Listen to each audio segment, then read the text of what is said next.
Today, I'll show you how to delete Microsoft Edge from Windows 11. Let's get started. Open Microsoft Store and search for WinToys.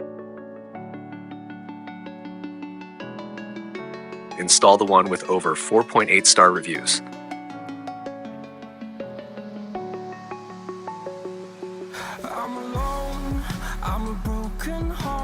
Once installed, open it and give the necessary permissions.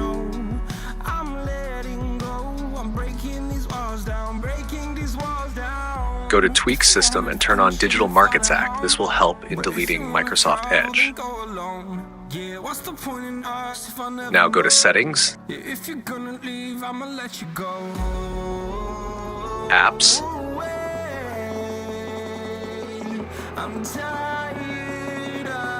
Installed Apps, and search for Microsoft Edge.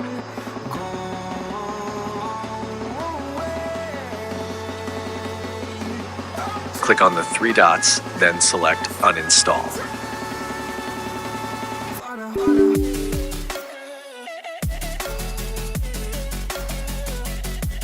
And there you go. Microsoft Edge is finally deleted from Windows 11. If you ever want to reinstall it, just open Microsoft Store, search for Microsoft Edge, and install it again. Hit the like button if this video helped, and subscribe for more videos like this. See you in the next one.